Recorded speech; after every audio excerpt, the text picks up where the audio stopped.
Welcome to the Second Line Show. I'm Nola Nash. Let's let the good times roll.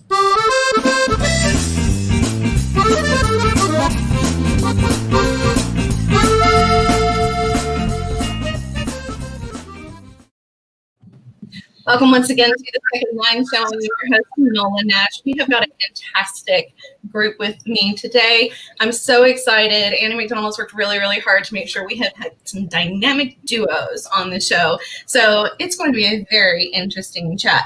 Those of you who are joining us in the chat comments, if you've not given StreamYard permission to use your profile, then make sure that you're putting your name in that comment as well. We do like to know who's out there, so we can greet you by name as we put your comments on the screen. We'll get to as many of those as we can. If we don't get to all of them, then I know that I and a lot of the guests will go back into the various locations that we're broadcasting, and we'll check those comments. If you're watching us after the fact, if you weren't able to join us for the live show, please go put those comments in. We will get notifications on those as well, and we would love to see who's watching us later on. So welcome to the show. Go ahead and start posting those comments in the comments section, and we'll start taking a look at those. And while those comments are coming in, let me introduce you to our dynamic duo. So we've got going on our writing pairs here. Super excited to have these guys with us, and it's going to be a whole lot of fun. So, Kevin, we always go Brady Bunch style, so you're up. Right. It's always backwards, so we're going to let Kevin. Kevin, tell us a little bit about yourself, what you write, what you do, and there's always a stupid question. So, cat person or dog person? So, a little bit about yourself, and if you're a cat person or a dog person, you don't have to justify it. There's no judging here, people. We're just going to stay cat person. I'm Kevin Garrett, and I wrote Spellbound Under the Spanish Moss, A Southern Tale of Magic with my son, Connor Garrett. We wrote the book during the pandemic with Connor living in Lebanon. He was in Beirut, Lebanon, and he's back there again now. And I was in Atlanta. We wrote it day by day by day, just like laying tracks with it. And I would say that I'm a dog person. That'll make Annie happy, of course. Annie says she judges. Annie judges. So I don't know. I'm a dog person. I should have said that. I like cats too. I have no problem with cats. But anybody who knows me knows how I feel about my Dudley. So go check my Instagram. Apparently my children say I overload it with my dog. So plenty of pictures of Dudley. Steph, you're on deck, my dear. So tell us a little bit about yourself. Cat person or dog person? All right, I'm Steph Mullin, and I co-wrote with Nicole Mabry, The Family Tree. I write thrillers, mostly inspired by true crime stories. Like to get a little psychological suspense woven in there sometimes, but always something that could really happen to you in real life, just really creepy and twisty as much as possible. And I am a dog person, and I actually just rescued a puppy recently who is sleeping downstairs right now. So, oh my goodness, what kind of puppy? She's a border collie mix, and she's about 4 months old now. So she's also on Instagram if you're bored later. Yeah. Puppy time. What's her name? Her name is Keto.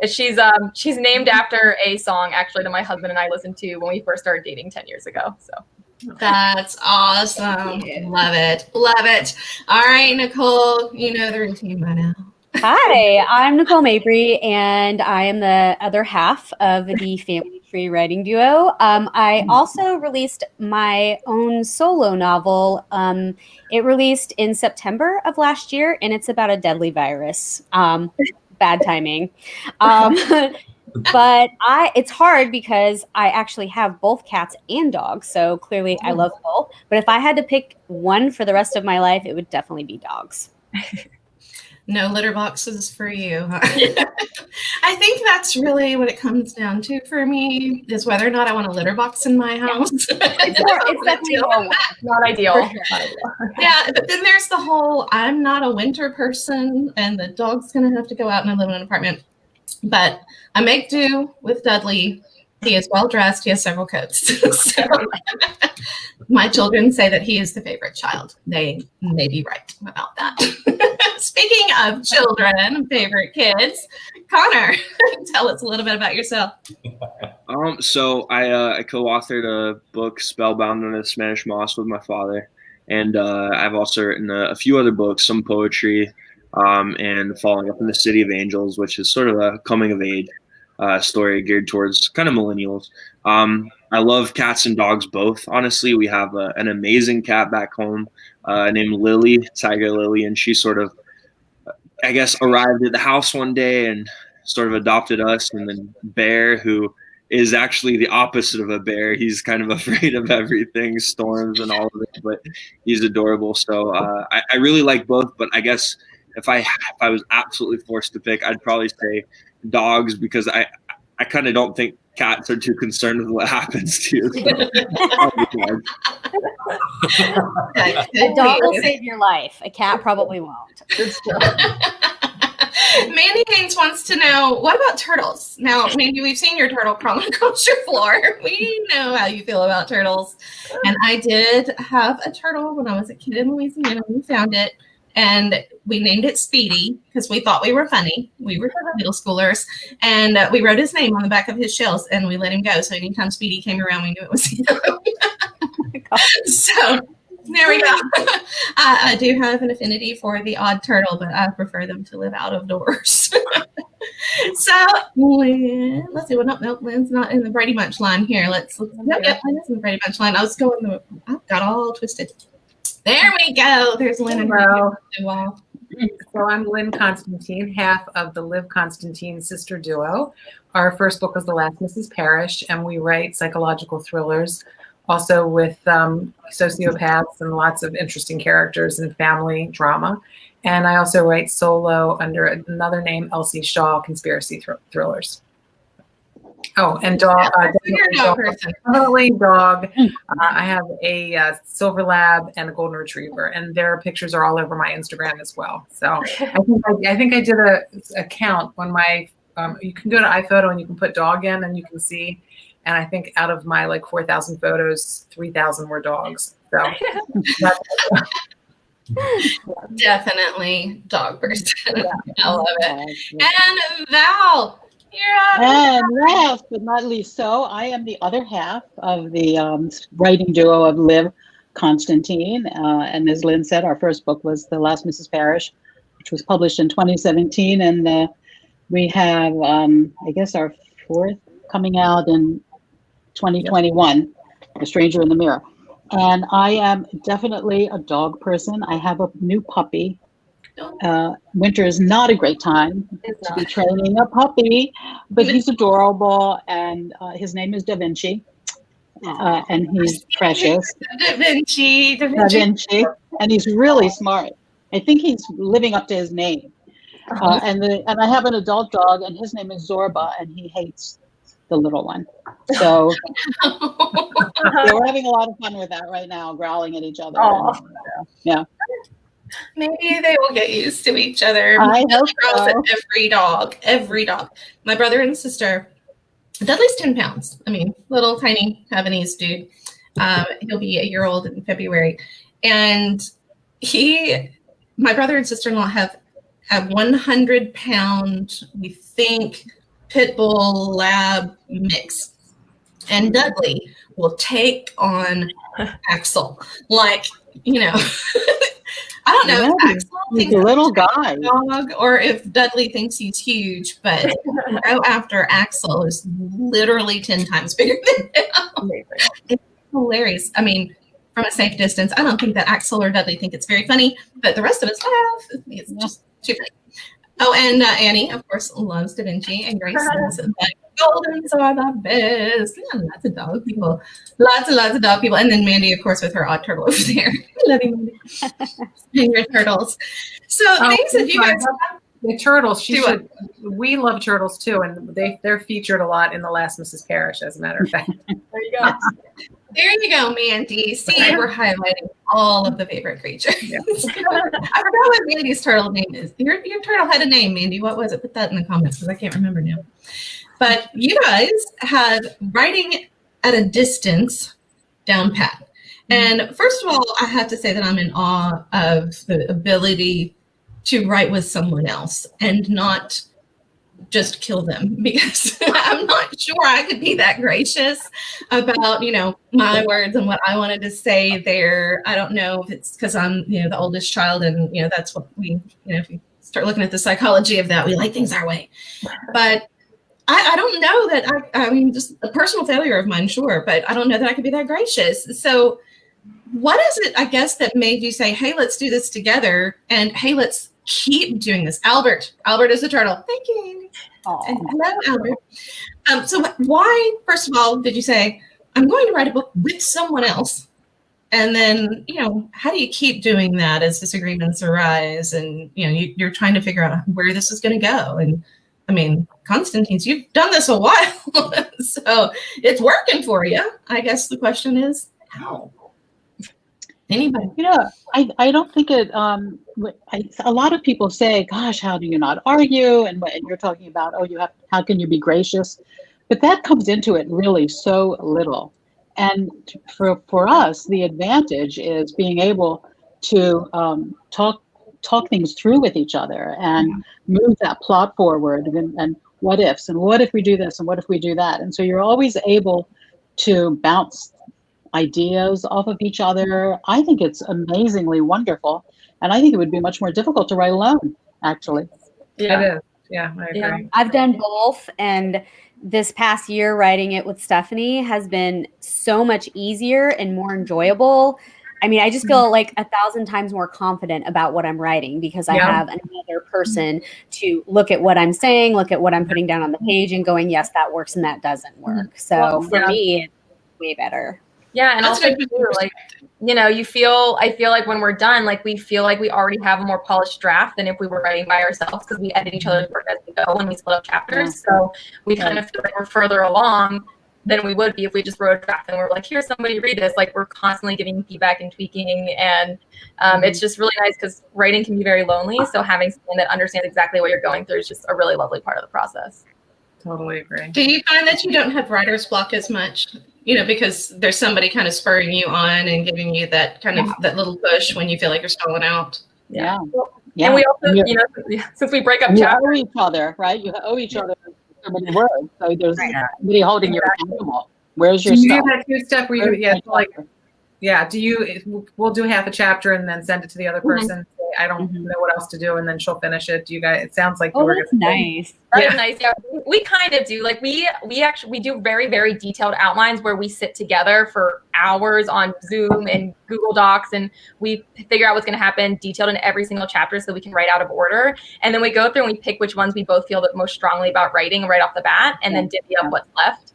So normally we feel pretty comfortable going into writing with knowing what's going to happen. So the writer's block is kind of out of the way in the beginning because we've already talked through it all. But then, if we're stuck, we're like, hey, like, can we bounce ideas off of you? And Nicole's a plot machine, and I'm more in like the character setting atmosphere kind of world, and she's really in like plot world. So she'll throw 500 plot ideas at me, and I'll like bat them around until we find one that sticks that we both like. So it kind of works out well for us. I like that. So father-son team. Right. We've got sisters going here, but father-son team, is there a different dynamic there? Do you, Connor, do you feel like you got to let dad have his way? I mean, all the habits die hard. He's the one in charge, making the rules. I mean, how does that work out? Well, so I think for us, we've always been pretty big about the best idea wins. So, I mean, we pretty much approach most things without ego. So it's just at the end of the day, we want the best book, and so it's kind of like if you're I hate to compare something as artistic as a book to a product, but it's kind of like if you have a company or running a business, it's the same principle. You want the best ideas to win. It's a lot of times when you start to see super heavy top-down leadership, that's usually when companies fail. I mean, and this is a little off topic, but I mean, Google ran some sort of thing like this a bit ago that was like Project Aristotle, and it was the name of somewhere. They were looking at what collective IQ does. And, they found that typically when you have groups coming together and working on things, that the IQ is collectively greater when the group is together than necessarily the individual IQs within that group will be. So I'm a big believer in that. I know my padre over there is too as well, so, Yeah, I think that's a big part of it. I think, and it's funny that Nicole and Steph, what they mentioned as well, they talked about plot and then also scene setting. And I'd say that that's, in that sense, he's kind of a bit more like Nicole and I'm a bit more like Steph in that sense. So, I would say I'm hearing some similarities for sure in that regard. So I don't know if that answers the question, but I love hearing the other processes here as well. So. That's awesome. And I love the IQ example is kind of the data validation of the two heads is better than one kind of whole idea. So I like that you brought that in there because it makes sense. I mean, if you are going to have more ideas floating around, more perspectives, then it can give you, as long as you can get over the ego thing, which, like I said, character flaw on my part. No, but if you can get over that part of it and know that what you're working towards is that it is a product. I mean, we don't like to say that in the book world that, we think it's art and it is to a certain degree, but art is also a product. I mean, it's, you are successful if it sells, I mean, if you've got to get it out there, you've got to get it in front of people. And ultimately that is the goal is to help that, reach other people. And in order to do that, it's got to sell. So it's a product. And I love the way that you approach it in that way as it's ultimately about the best product. So like we can be very brutally honest with each other about things, because we don't get our feelings hurt, we really care about getting better and improving. And, it's kind of a funny thing because, the way that I was raised, by my co-author over there actually was to be hyper competitive. So that is how I am. But at the same time, we don't approach things from a competitive standpoint with each other. It's a cooperative kind of competition if it's competitive at all, So. Well, also, I like that. Go ahead. Thinking, going off of what Connor said, like the collective IQ, I definitely was able to put my ego aside and be able to identify what my strengths were as a writer. And I know that like setting and characterization are not my strong points. And then I read something that Stephanie wrote and I could very easily see that those were her strong points. And she would always say to me how she wished she had more plots like I did.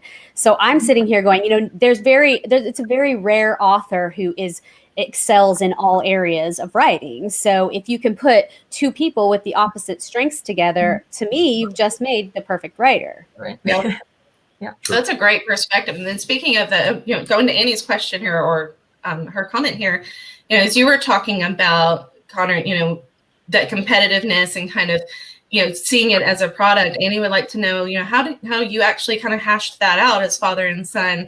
If he raised you to be competitive, are you fighting for your own ideas? Or, how did you guys meet every day to do that and to work through those ideas, especially given kind of your family dynamic without jeopardizing that in any way?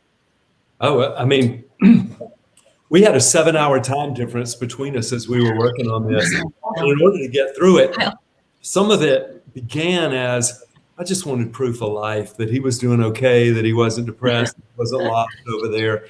And he started the book on his own. And I sort of began, I guess, right, Connor? I mean, consulting about it. And then it just got to be at the point after day after day after day, we had an appointment at 7:00 in the morning, my time, and I've got to be sitting there. And I felt an obligation and a responsibility to bring something to that meeting each morning that would move the story along. And he would too. And there were times, we're never 100%. There were some times where I'd just gotten ground down and I didn't have something. And he would be there. It's okay, Dad, because here's what I thought of last night. And then times where he would get stuck, I had it. And by the way, Noah, I love the format of this show because our only way of thinking about how we write is our way. And I love to get the validation. And I love hearing what the ladies have to say here, how the teams work together. This is fascinating to me.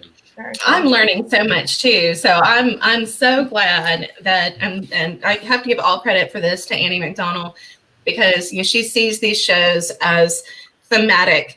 And I think when we have these groups of authors come together, it is really enlightening to not only the viewers who are seeing a different perspective and a different way of thinking about their writing and talking about writing, But it is also interesting to have similar authors sharing similar experiences and yet such different ones as well.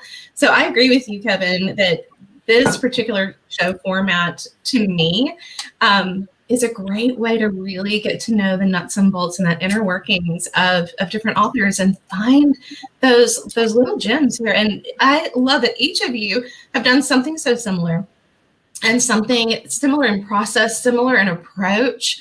Your books are vastly different.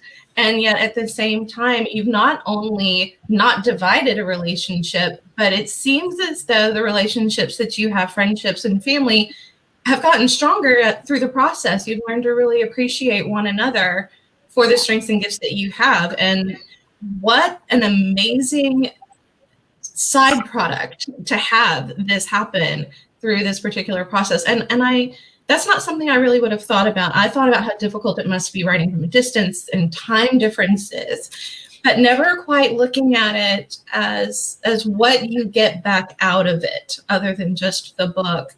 And that's the part that has really touched me from this conversation so far. And Kevin, I'm really glad that you brought that up because it is really fascinating. And I know the comments, people are expressing that this is not something that they've really thought about either. And we've got Mandy. I love this. Mandy is now inspired that she would like to do this someday. And do it. Love Mandy Haynes. Mandy Haynes, talk about characters. She's a character girl and she's a character herself. And she also writes great characters. Mandy, I think, would be a hoot to work with as well. So there are some great authors here, award-winning authors. Let's talk about how that works with you guys. I mean, you've got your writing duos, award-winning authors. What's it like to actually have a book that the two of you have contributed to win awards? Oh, it's Who wants to go? The constant probably because ours isn't out yet. Yeah, we're waiting on you guys. You'll get your award later. We'll talk later. Yes, we'll talk later. Let's go to the Constantines. Yeah, we're gonna go to the Constantines. I mean, it's we fight over who gets to keep the to pay for or whatever. But well, that was my question. Is there a custody agreement? Do you not Right, get to award? right. No, we don't. We Yeah. can have one of those. Yes, we Right. need one. We do. Yeah. I think the corollary to that, I mean, obviously it's wonderful and we love celebrating together and it's great. And the opposite is also when, as we all know, occasionally, you get the 1-star scathing review or somebody, and that's also wonderful to have someone you can call and say, let me read this to you. You know what I mean? And you can, it totally diffuses it because you're sort of not out there on your own. So, we celebrate together. We get upset about the same things, or we stress over the same things. And it's just it's really wonderful to have somebody to be able to share that with. And as you said, Valerie and I have always been very close anyway. And before we began writing, she was the person I would call with any kind of problem or, anything, and vice versa. We've always been best friends. So to have this kind of a relationship, especially not living close together, it's wonderful because we spend at least an hour, probably more than that, probably 2 to 3 hours a day together, even though right now it's on Zoom. I mean, we were supposed to be together every month from March on, which of course hasn't happened because of the pandemic, but we still get to be together. And when the very few times where nothing is going on, maybe a week or two, it's really strange because we're not on the phone all the time, and I really miss her. I mean, it's not that we don't call, but what I'm saying is if you're not like regularly. So it definitely it just benefits all the way around, I think. And we really feel very fortunate and grateful to, have found this, career together. I think Steph said one time that she talks to me more than she talks to her husband, and she lives with her husband. So I'm like, sorry. I guess that's true. You've got those other relationships you've got to balance as well as you're building this one, the writing relationship. He might be glad, actually. He might be. I don't know. We'll ask him later. We'll ask him to go in the comments. He's downstairs. Danny, go in the comments and tell us if you're happy about it. No, I'm just kidding. I mean, I guess, the thing is, I know as a writer and, I'm a single mom, so I don't have the spouse over there who has to listen to me, suffer through my plot holes and all of this, but I do that to my mom.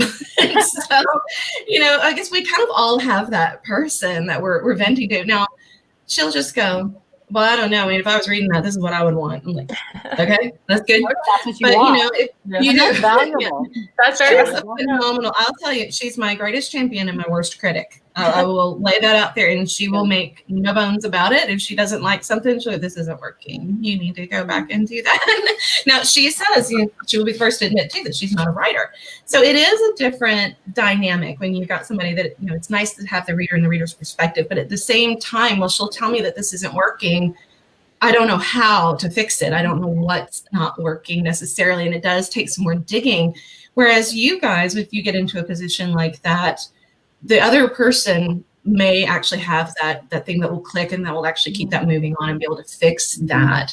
So, I mean, that's an interesting perspective to think about too, is that other person actually knows, they get it, they want to hear it, they're not just being polite like spouse will. Right. And they're actually involved in the process, and so that's really cool. Annie wants to know about the Twitter contest, and I love this story with you guys too. Yes. Because I actually got my publisher as part of a Twitter pitch thing. Amazing. So I love that this works for people, and what a way to actually get your stories out there. So we'll talk origin stories here for a minute as the dynamic duos are breaking out into the publishing world. So we'll start with Steph and Nicole, since Annie wants to hear your Twitter story. Tell us that story, and then we'll kind of get to how the rest of you kind of broke out as a writing duo.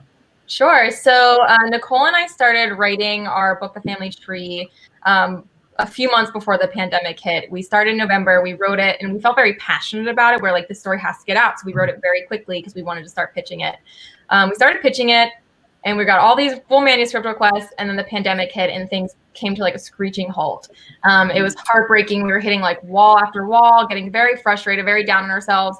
Agents were just like, we don't know if editors want dark material right now, and this thriller's kind of dark, so we need more lighthearted material.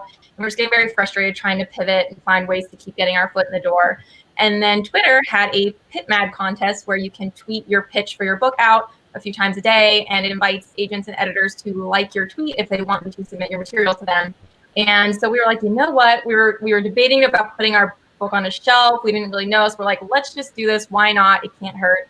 And we pitched it out. Our current editor, she found us through that tweet and liked it, requested our material, and devoured it over a weekend, came back and pretty much immediately was like, I want this book, let's work on it together. And we ended up getting a 2-book deal off of it based on an elevator pitch on book number 2 as well, which we're currently in the process of writing as we speak. So it was very kismet. She was like our true crime loving soulmate, and it just was amazing that it came out of a tweet. So we feel very, very lucky. Amazing. I love it. And it's an amazing experience, right? When you're like watching that, because mine was Pit Mad too. And so it's that you're waiting on that little heart to turn around. Now, mine was a while back, so I'm envious of you guys for having the additional characters. I had to do mine in 140 characters. It's just like, critical. 140 characters with the hashtags and everything else. So you want to talk elevator pitch? Mine was like highly concentrated. So I'm surprised it actually got picked up at all. So I gotta say, it is a feat to stand out in the crowd, first of all, and to be able to actually boil down something that you're so passionate about to just that many characters, to actually to get it out there, to get it noticed, and to have somebody actually understand what it is that you have dreamt up. Sure. To pursue it like that. So congratulations on that. That is not easy to do. Not easy to do at all. Kevin, not going to let you get away with being the quiet man back there. I'm going to make you tell your story about breaking out and as a duo, writing with your son. So how did this come about? How did the book come out? What was that experience like for you? Well, I mean, as we got near the completion of the book, we started to shop it around a bit, and then realized that, actually I should really let Connor pick up here and tell the story of Lucid House Publishing, but he's part of the publishing company, and we self-published the book, and we got it out, and we have a script, a movie script that's been written by Jeanette Honorati. She's got 7 Emmy Awards, and, she read our book and got interested in it, and and wrote a script, and so that's being shopped right now. And I just finished the second book, and that's in edit right now, and as part of our series. And Connor, do you want to tell them about Lucid? Yeah. Right, there's an alarm going off in the background over there. Lebanon. Not anything serious, right? Right? Okay. If you have to run, let us know. Yeah. So basically, my mom, who also happens to be my writing partner's wife, she basically had. I love the order that was put in. Are you okay with that? She happened. Sorry, guys, there's still an alarm going off. But she happened to actually. We can't hear it. Okay. She happened to be have a couple deals with some big 5 publishers like Random House herself, and she's an absolutely brilliant writer.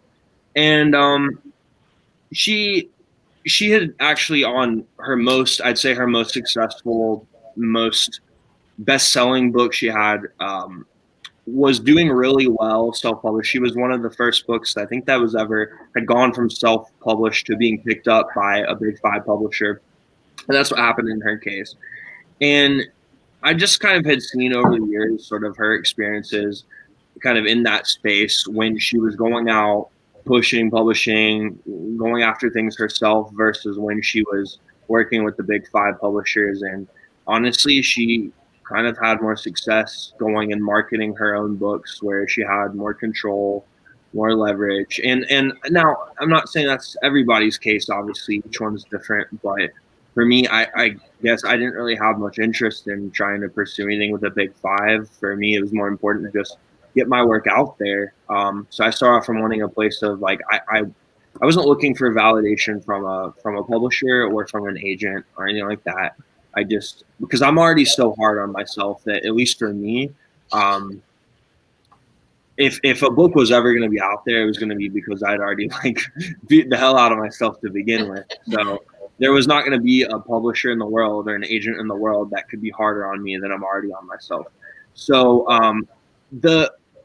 for me, the point was writing a great book, writing a great story. If I did that, that was first and foremost.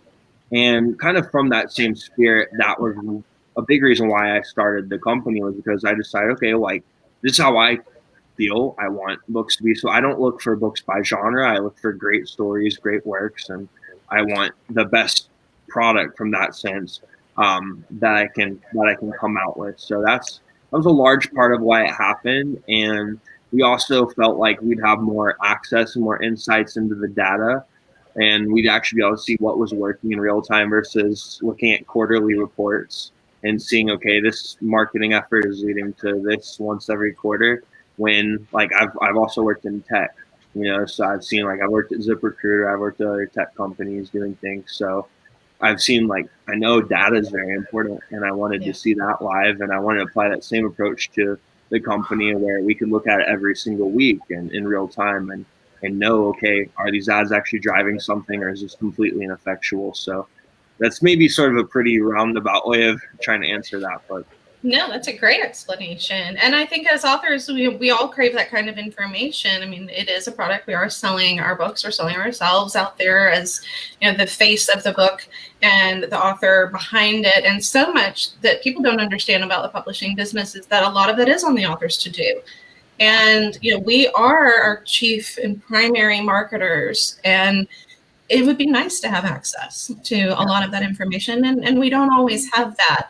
And so we don't know. You shouldn't have to audit people for that information. You shouldn't have to try to audit them just to know what your book's actually doing. That's not fair. Yeah. Right. So. And it would be, people think, and the misconception also is that, you publish your first book and now you're going to, write for a living for the rest of your life. And that's not necessarily the way that it works. Lots of writers have full-time jobs.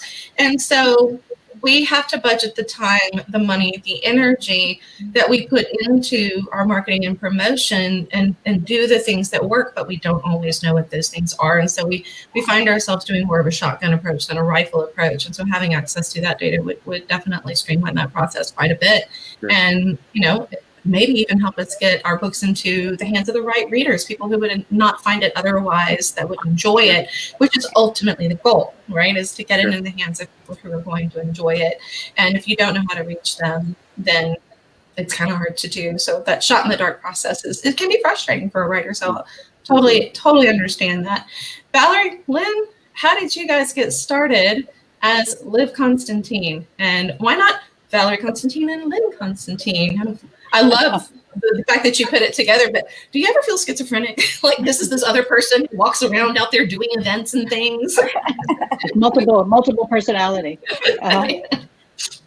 Actually, Lynne and I wrote our first book together over 20 years ago, and we did have both names on it. We had Lynne Constantine, Valerie Constantine, and when we got the contract for publishing for The Last Mrs. Parrish, we went to lunch with our editor and our agent, and we had the title at that point, The Last Mrs. Parrish, and they said, well, how do you see your name being on the book? And we said, well, the way it was for Circle Dance, we'd like Lynne Constantine and Valerie Constantine. And they said, well, you're debut authors and people don't really know the name, and that's a lot of words to be on the cover of the book, and we don't think that we should put both names on there. It could be confusing to people. And so we said, well, then why don't we just use our initials? It could be L.V. Constantine. And so the response to that was, well, there's sort of initial fatigue, which we thought was a great phrase, initial fatigue was great. We both looked at each other like, all right, where do we go? Wait, had they not heard of like J.R.R. Tolkien or J.K. Rowling? Right? Right. Game of Thrones guy. Yeah.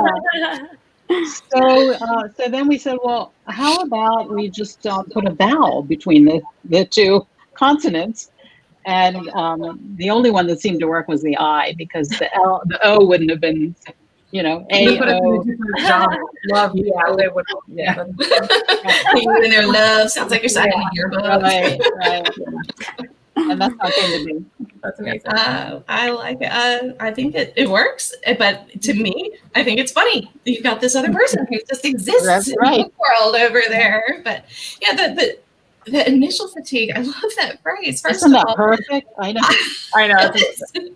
That's so funny to me, but I never would have thought about that. I mean, I don't think about initials on books or things like that. I don't know that as a reader we would necessarily find initial fatigue a thing. I think it was the time, and ironically, when I decided to do this other conspiracy series individually, they didn't want me to use Lynne Constantine because it's too similar to Liv Constantine, and they didn't want, which I understand, which didn't want me to be used.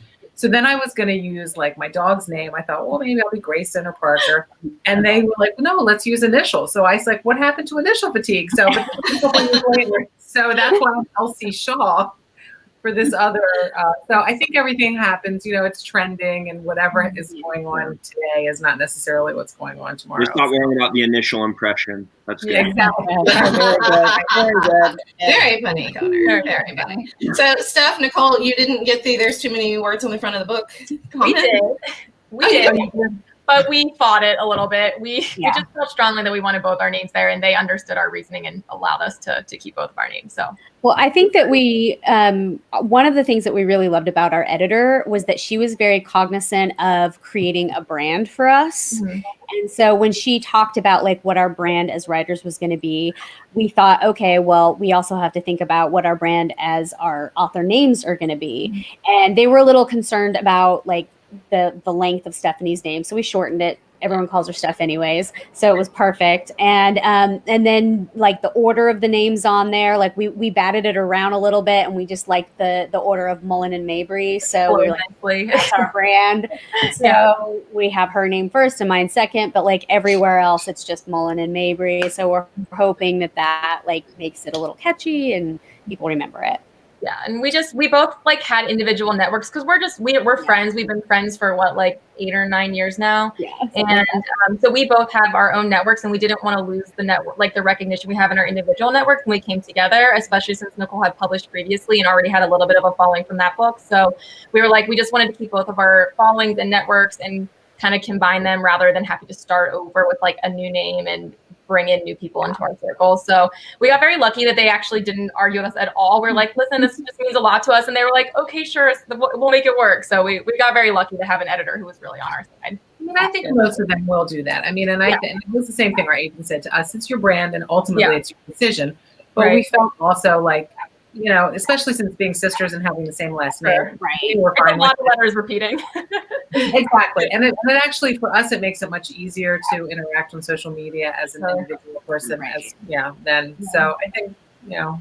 Yeah. I mean, it definitely has its complications, like trying to claim books on websites and trying to share on social channels and everything. Like there's definitely challenges of having the two names and things showing properly everywhere. And that was part of their concern as well. And we just decided we were going to tackle it anyway, but I will say it would be much easier if we had combined to one name, but we stuck with it. We're committed to it, so here we go. We're just going to make it happen. And from a marketing standpoint, having the following already and having, you know, two things that you can draw from to get to the readers and to get the message out, I mean, that's definitely something to consider, and in many ways that's worth the effort of double checking names on a website. It does happen that readers will say, "Oh my gosh, I never realized you were two people," because it is the one name. So that definitely happens. You know? Yeah, there's I feel like pros and cons to both sides of the story. So I'm talking to you ladies who did the opposite route, so it's really fun to kind of share the experience. Well, remember when Reese Witherspoon picked The Last Mrs. Parrish, that's her pick, and I got a message on Instagram, which I had was a nervous wreck because, you know, my daughter in, and she wrote to me and said, I just realized a week ago that there are two of you. So it was so, you know, so it was very funny. Yeah. That's amazing. Yeah. Reese messaged you. That's the important part.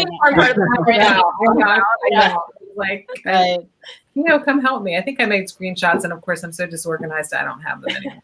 You know, I feel you. It was exciting, but yeah, I was a little starstruck. So that's amazing. Yeah. Yes. So Kevin, Connor, you guys didn't have anybody to argue with other than whose name goes on first. We didn't have anybody to argue with. I mean, we've been friends for 27 years. We're best friends.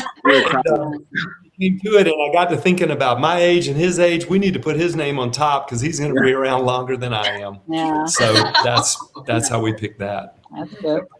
That's more Generous, very generous of you, Kevin. You know, again, it would have been tempting to go, but I'm dead. I go first. Seniority. I love it. Absolutely. Yeah. I love the Mullin and Mabry. To me, it sounds like a really funky book that should be in Diagon Alley somewhere. Maybe, you know, I don't know what you're selling there, but it's going to be really cool. I mean, I'll be happy to open a bar or something with that name. There's a bar in our book that I was so excited about the bar that I came up with. I called her late last night and I was like, please let me put this in the book. And she was like, whatever you want to do. And I'm like, I'm going to open that bar someday. You're like, one day it's going to happen. Yeah. Can I ask what was special about the bar? Well, I'm a horror movie fanatic, so I did put a lot of fun little breadcrumbs in there for horror movie lovers. I don't know if anybody will get them, but the bar was it's called The Beast, and it's the Beasts of the World themed bar. So there's like paintings of all the different beasts of the world, like Medusa and Loch Ness Monster and King Kong and everything. And then they have like the folklore behind it next to it. And then when you go in, it's all ornate and there's like King Kong playing on the television. And I'm like, I would go to that bar. You're like, I want to. I think that's awesome. That could work. That could actually work. And I bet I could find you some space to rent down in New Orleans. That's a perfect bar right there. Right? Really well. No one steal my idea. Yeah. No. We got it on film here. It belongs to Nicole Mabry. This is your copyright.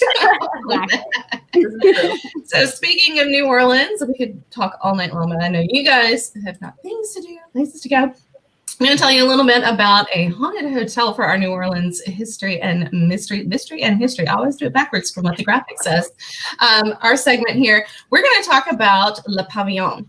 Le Pavillon is a hotel in the Garden District. It's on Poydras Street, and it is absolutely spectacular. It was built in 1907, and it was called the New Denishaw Hotel, and it was named after the man who actually designed it and built it. Now, in the 20s, like so much of New Orleans, this hotel was really important for one reason, and that is because they smuggled in some really good booze into Le Pavillon. And not only did they smuggle in the best booze, they also could smuggle out the best boozers. And so the folks who would go into Le Pavillon and drink there had a specially constructed tunnel that would lead blocks away to a safe house where they could get their high-class patrons out in safety if the hotel was ever raided. And of course, it was. So we have this gorgeous hotel and this gorgeous bar, and it is known today as one of the most haunted hotels in the South. And this is perhaps because of the number of antiques brought in from all over Europe. We've got furniture, art, Czechoslovakian crystal chandeliers like the one in this picture here. Marble staircase railings from the Grand Hotel in Paris have been installed in this hotel in New Orleans. And of course, you know, anyone involved in the paranormal will say, anytime you bring anything like that around, it's going to have its own energy and spirits attached to it. So that's one of the reasons why they say it is one of the most haunted hotels in the South. However, there are some specific haunts that we need to pay attention to. One of those is Ada. Ada doesn't know she's dead.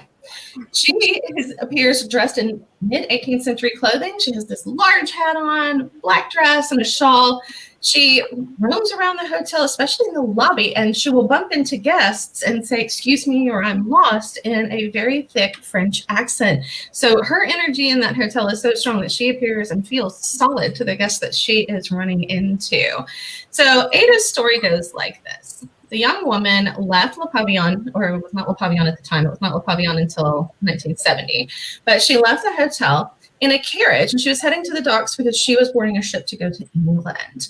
But her carriage overturned, killing her. Now, according to legend, she had no idea that she had died in that crash and instead went back to the hotel to freshen up before she went back to get on the ship. And so when she says that she is lost, it is because she can't get to where she's going because she never did make it on the boat. And so still trying to get to the docks in the boat today, she will often hail a cab, get in the back seat of the cab, and people just assume that she is reenacting something. She's some, person dressed up for the ambiance or whatever.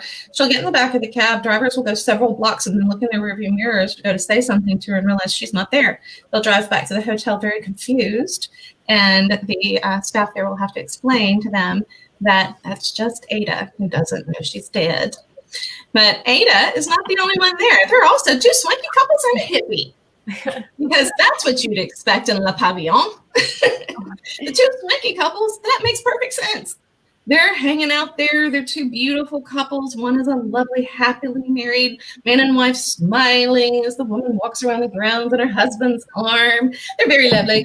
And the other one is a dapper young man in a top hat with his, they assume, mistress by the way that she's dressed, and a little bit more of the sass with which she's kind of smugly hanging on to him. But then there's the hippie. Yep. This guy wanders around in bell-bottoms and brightly colored t-shirts. He's got long hair, bare feet, and loves to play jokes on both the guests and the staff. So he does things like yanking blankets off of beds, turning the lights on and off. He likes to hide things like your keys and slams the doors, makes the vacuums malfunction, just all sorts of things. And every now and then, he appears in the mirrors in various places around the hotel.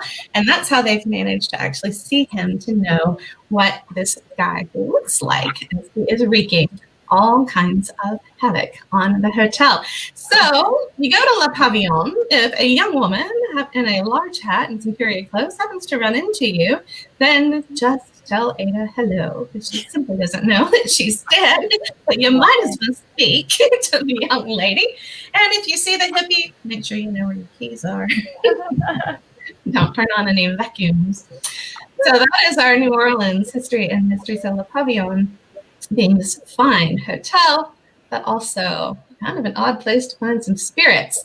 But speaking of odd things that don't go together, like swanky couples and hippies, we're looking at some weird food pairs. Now, these are weird food pairs. Lynne, yep, of course, we know means a little something extra. Those of you who watch the show regularly know that. But here's our little something extra. We're going to talk food pairs with our pairs of writers and see if they've tried any of these things or if they would try any of these things. So here's our pairs.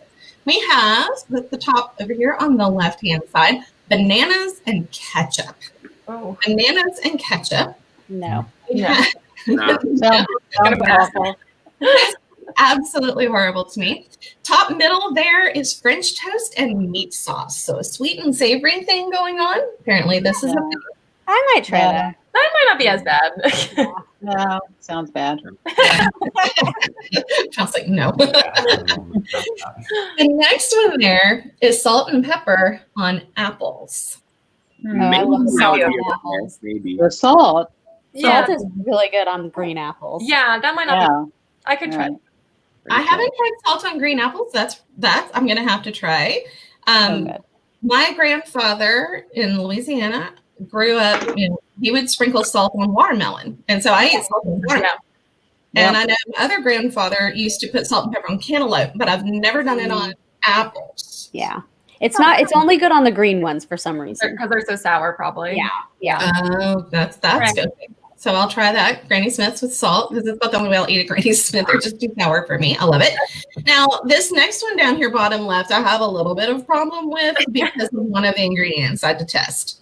And those of you who watch the show regularly, I apologize for my disgust over Nutella, just like I apologize over my disgust over Reese's peanut butter cups. I know it bothers people, but you're gonna have to just get over that because it's not gonna change.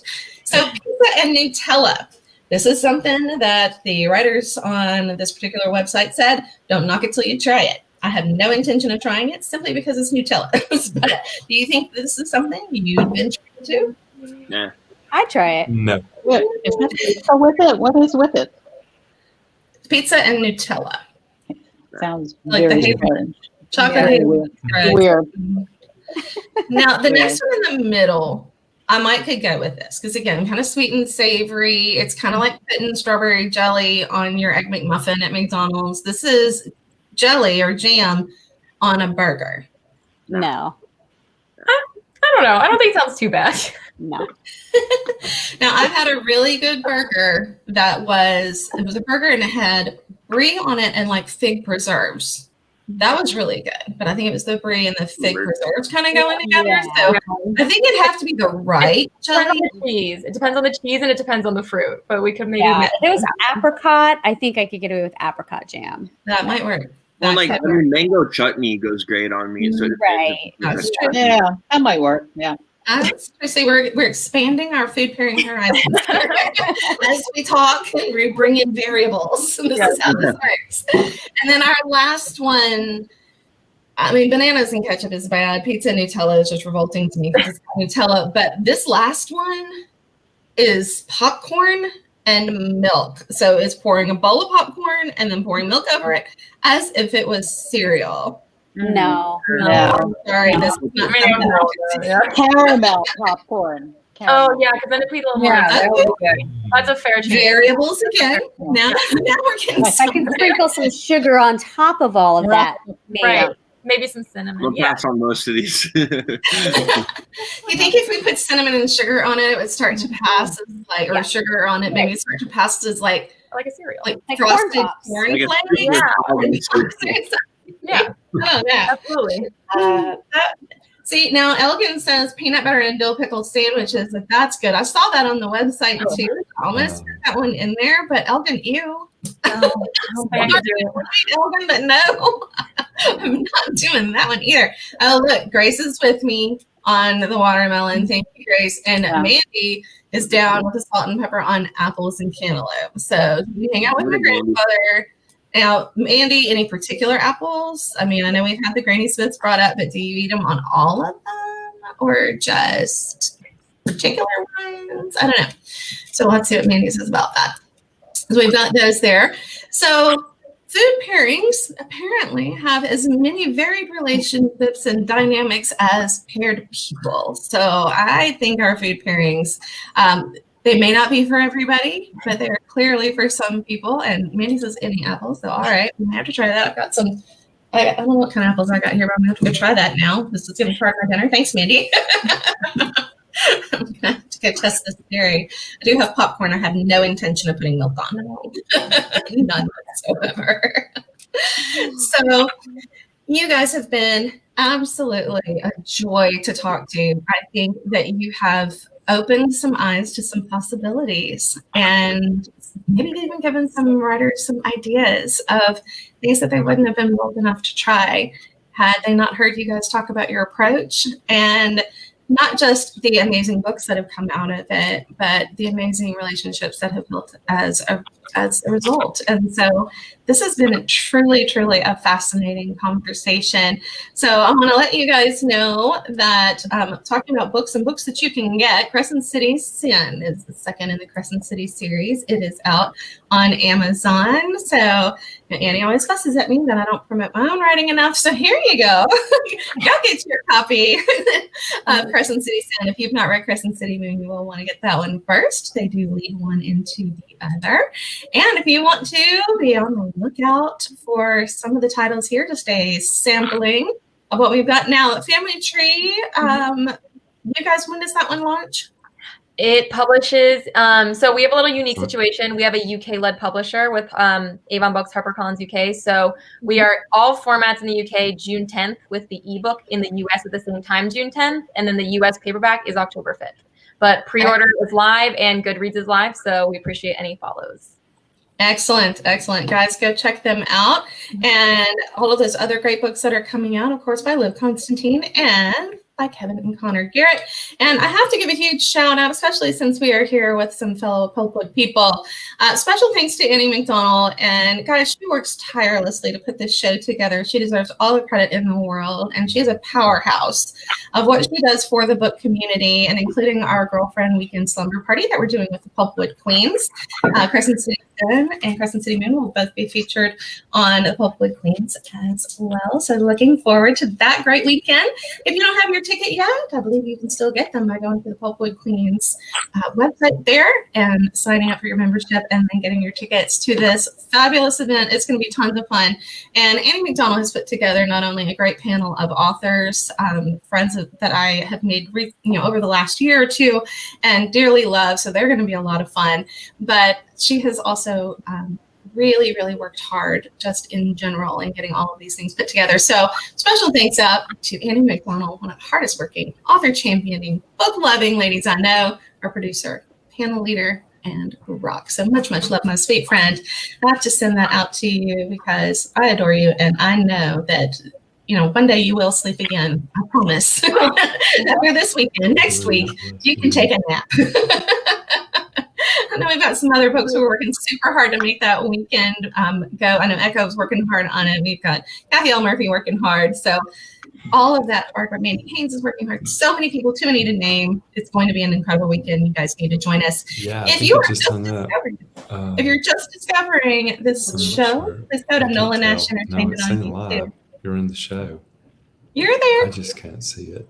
Oh, Kevin can't see us. Kevin, you're there. I promise you. So if you just discovered the show and you want to see the past episodes, go over to YouTube to Nolan Nash Entertainment, where the second one show lives. And so all those past episodes, including some great specials that we've done, are right there for you. Go check them out, post in the comments, and I will get back to you on those as well. So guys, thank you so much. Cheers to all of you. You're welcome back anytime. And best of luck with all the new launches and everything going on. And have a fantastic 2021. You too. Be well. Much Everyone. love. Bye, guys. Bye.